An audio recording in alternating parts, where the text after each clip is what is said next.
Hello friends, बहुत बहुत स्वागत है आपका हमारे यूट्यूब चैनल स्टडी मित्र में। तो फ्रेंड्स, आज का हमारा टॉपिक है ज्ञानपीठ पुरस्कार। इसके बारे में हम लोग जानेंगे अच्छे से कि ज्ञानपीठ पुरस्कार की शुरुआत कब हुई थी और इसके संस्थापक कौन है और हिंदी के क्षेत्र में किन किन लेखकों को मिला है ज्ञानपीठ पुरस्कार शुरू से लेके अभी तक।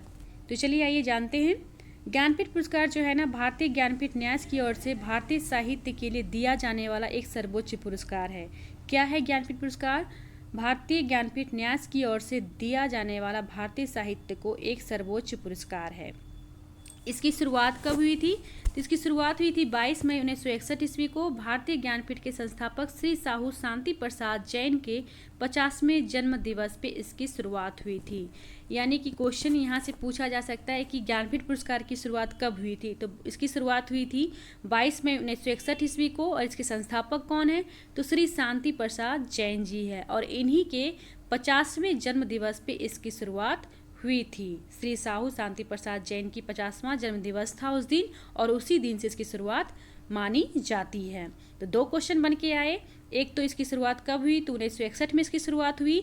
और दूसरा, इसके संस्थापक कौन है? तो श्री साहू शांति प्रसाद जैन जी इसके संस्थापक हैं। ये बहुत ही इम्पोर्टेंट है ज्ञानपीठ पुरस्कार, इससे क्वेश्चन रहते ही रहते हैं, ठीक है, एग्जाम में। तो ये बहुत ही इम्पोर्टेंट है, इसे ज़रा ध्यान से आप लोग देखिएगा।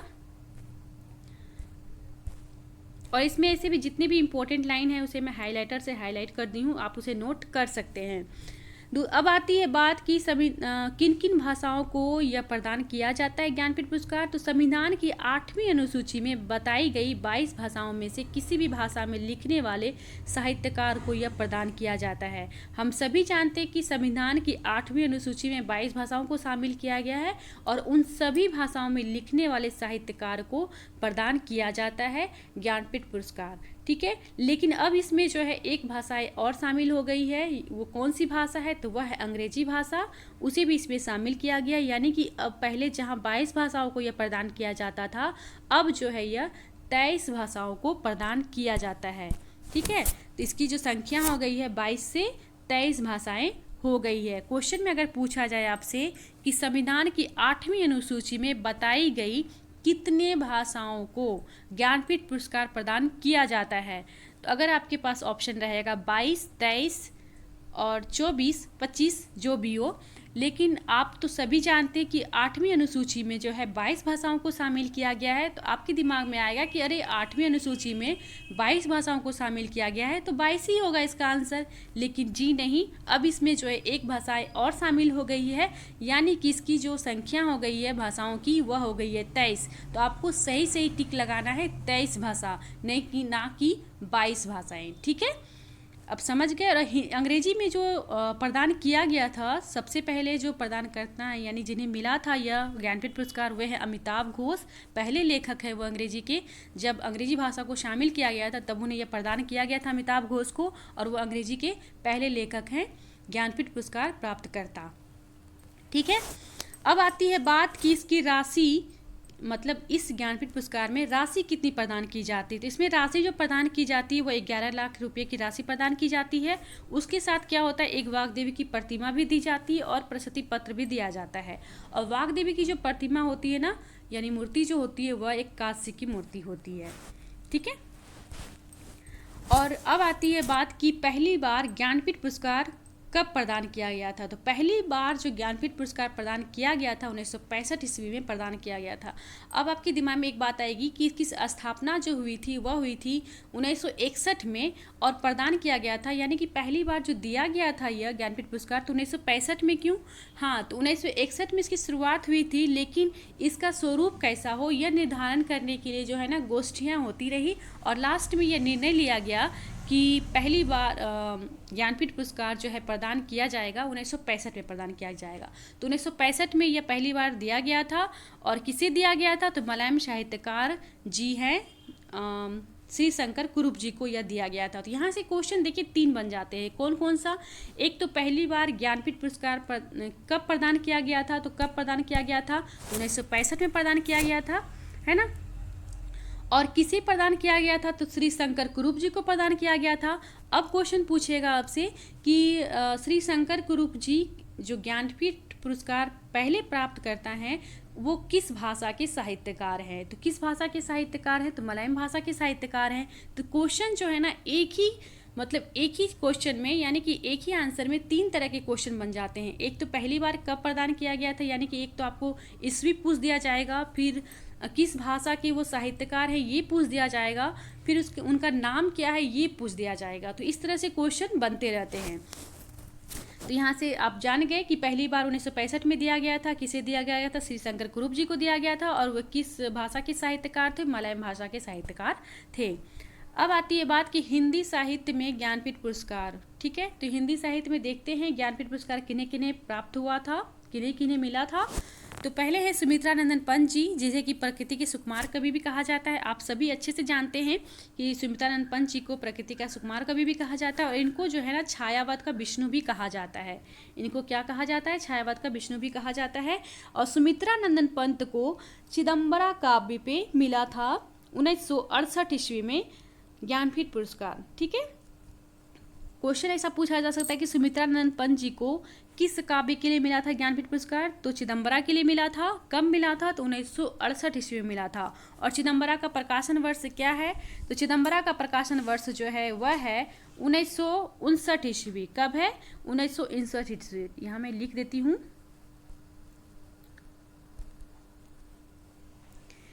ठीक है, तो सुमित्रानंद पंत जी को मिला था चिदम्बरा काव्य पे 1968 ईस्वी में ज्ञानपीठ पुरस्कार। अब है रामधारी सिंह दिनकर, दूसरे हैं रामधारी सिंह दिनकर जी। तो इनको मिला था उर्वशी के लिए 1972 ईस्वी में ज्ञानपीठ पुरस्कार। कब मिला था रामधारी सिंह दिनकर जी को, तो उर्वशी के लिए 1972 ईस्वी में इनको मिला था ज्ञानपीठ पुरस्कार। और उर्वशी का प्रकाशन वर्ष क्या है, तो उर्वशी का प्रकाशन वर्ष जो है वह है 1961 ईस्वी।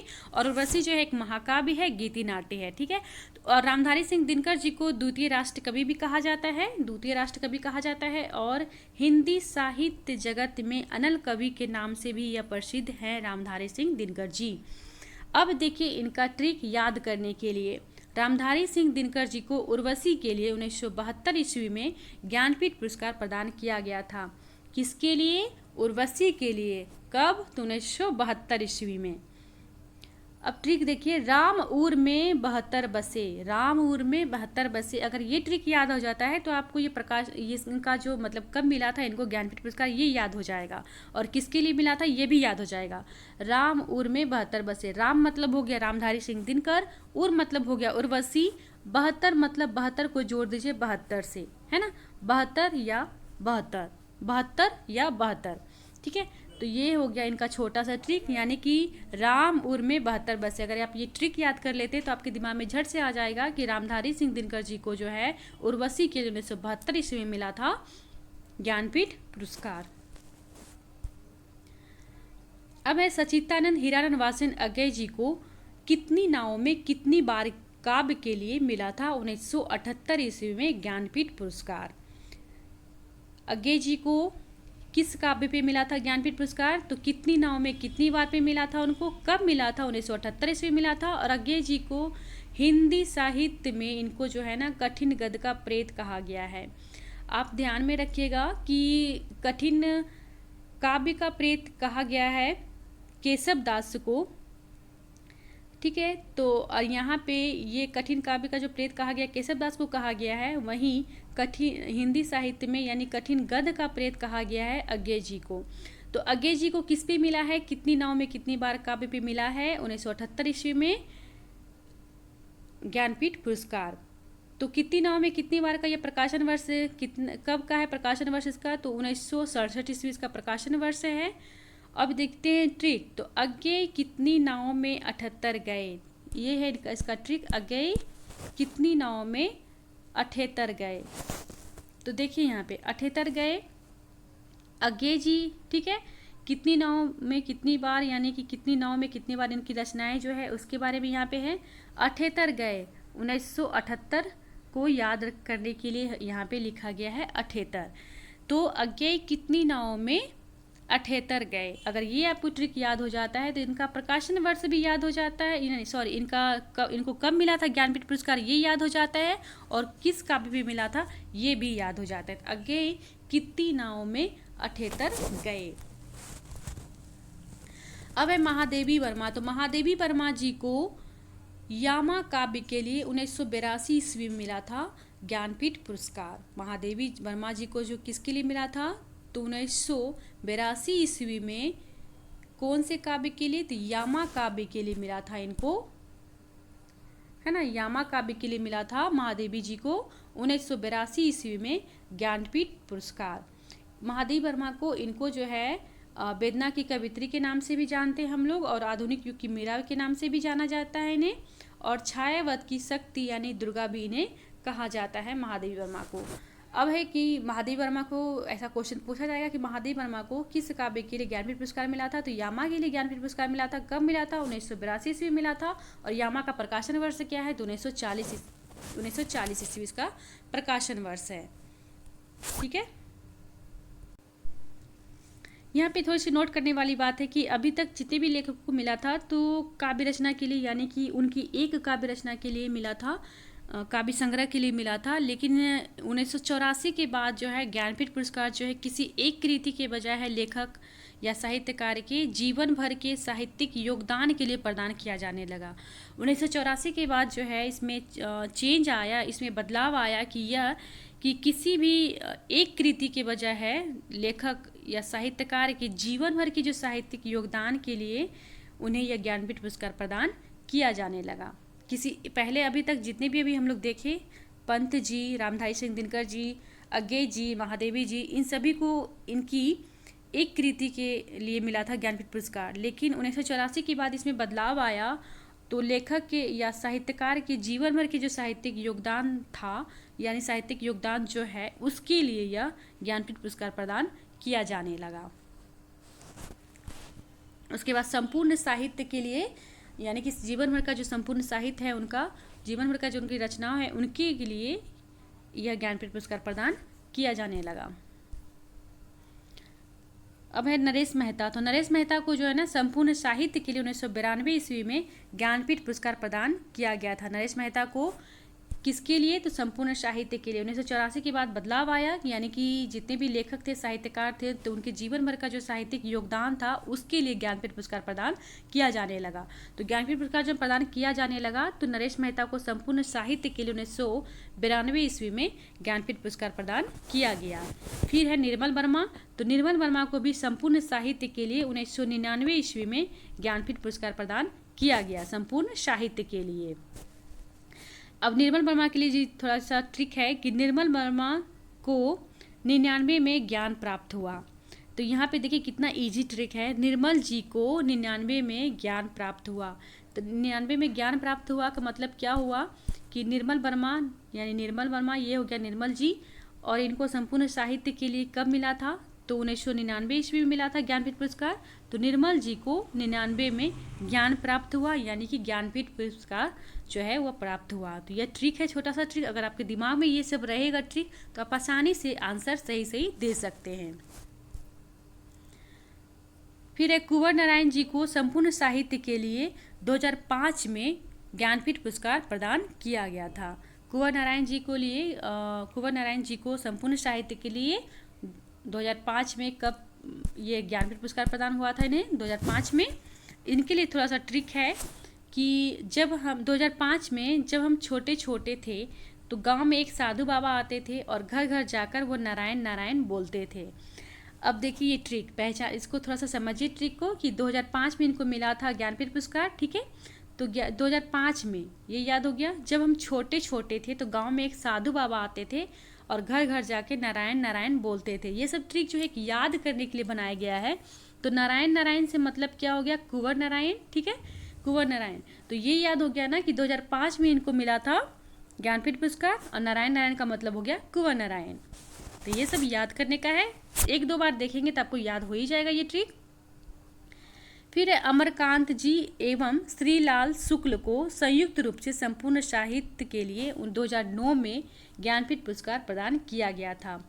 अमरकांत एवं श्रीलाल शुक्ल जी को जो है ना संयुक्त रूप से दोनों को एक साथ ही ज्ञानपीठ पुरस्कार संपूर्ण साहित्य के लिए दिया गया था, और ये पहली बार हुआ था कि संयुक्त रूप से मिला था ज्ञानपीठ पुरस्कार किसी लेखक को। इनके लिए एक ट्रिक है कि 2009 में अमरकांत और श्रीलाल शुक्ल संयुक्त रूप से बंधन में बंध गए। ये आपको अगर ध्यान में रहा तो आप 100% इसको अच्छे से याद कर लीजिएगा कि अमरकांत एवं श्रीलाल शुक्ल जी को संयुक्त रूप से संपूर्ण साहित्य के लिए 2009 में जो ज्ञानपीठ पुरस्कार मिला था, उसके लिए ट्रिक कितना आसान है आप देखें कि 2009 में अमरकांत और श्रीलाल शुक्ल संयुक्त रूप से बंधन में बंध गए। कब बंधन में बंध गए? तो 2009 में बंधन में बंध गए, यानी कि 2009 में जो है संयुक्त रूप से इन्हें ज्ञानपीठ पुरस्कार प्रदान किया गया था। है ना आसान? चलिए बढ़ते हैं आगे। अब है केदारनाथ सिंह को संपूर्ण साहित्य के लिए 2013 में ज्ञानपीठ पुरस्कार प्रदान किया गया था। केदारनाथ जी को कब मिला था? तो 2013 में ज्ञानपीठ पुरस्कार प्रदान किया गया था संपूर्ण साहित्य के लिए। अब इनके लिए ट्रिक है कि 2013 में केदारनाथ में भयंकर बाढ़ आई थी। उस टाइम सच में 2013 में बहुत भयंकर बाढ़ आई थी और बहुत ही अपार क्षति हुई थी, है ना। हम सभी जानते हैं उस भयंकर बाढ़ को। तो 2013 में केदारनाथ में भयंकर बाढ़ आई थी, तो ये याद रहेगा। तो आपको ये भी याद रहेगा केदारनाथ सिंह को संपूर्ण साहित्य के लिए 2013 में ज्ञानपीठ पुरस्कार प्रदान किया गया। अब है कृष्णा शोभती। तो कृष्णा शोभती को संपूर्ण साहित्य के लिए 2017 में ज्ञानपीठ पुरस्कार प्रदान किया गया। कृष्णा शोभती को कब प्रदान किया गया? तो 2017 में इनको ज्ञानपीठ पुरस्कार प्रदान किया गया इनके संपूर्ण साहित्य के लिए। और इससे जो है ना अभी बहुत सारे क्वेश्चन आ रहे हैं, क्योंकि ये सबसे हिंदी के क्षेत्र में जो है सबसे लास्ट, यानी कि अभी तक में जितने भी मिले हैं तो उसमें इनका जो है नंबर आ रहा है, सबसे लास्ट का नंबर है, यानी कि अभी ये बिल्कुल करेंट का ही न्यूज है। और इससे क्वेश्चन बार बार पूछे जा रहे हैं एग्जाम में कि कृष्णा शोभती को कब मिला था ज्ञानपीठ पुरस्कार? तो 2017 में मिला था। और कौन सा सम्मान इनको मिला था? 53वां सम्मान मिला था। और इनकी जो मृत्यु हुई थी 2019 में इनकी मृत्यु हो गई है कृष्णा शोभती जी की। यहाँ पे थोड़ा सा नोट करने वाली बात है कि 55वां ज्ञानपीठ पुरस्कार जो मिला था वो मलाई कवि को मिला था, अक्कीतम को 2019 में प्राप्त हुआ है। ठीक है, ये भी बिल्कुल करेंट है। इससे भी क्वेश्चन पूछे जा सकते हैं कि 55वां जो ज्ञानपीठ पुरस्कार प्रदान किया गया है वो किस कवि को किया गया है?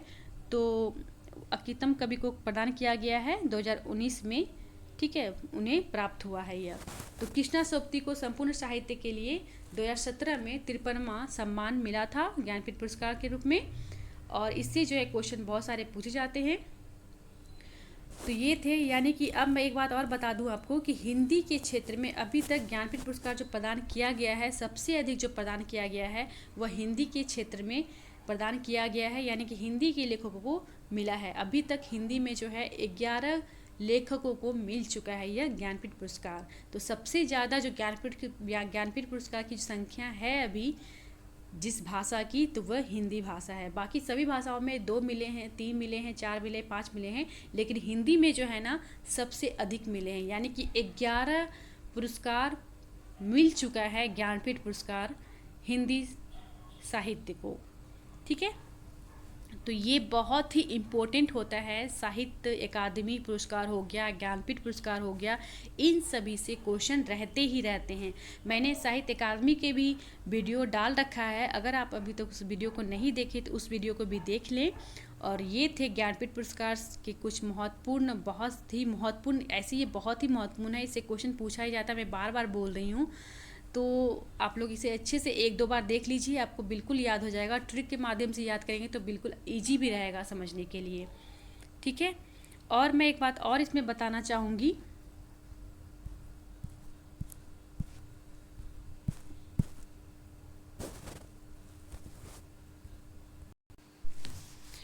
आप लोग खूब मन लगा के पढ़िए, अच्छे से पढ़िए।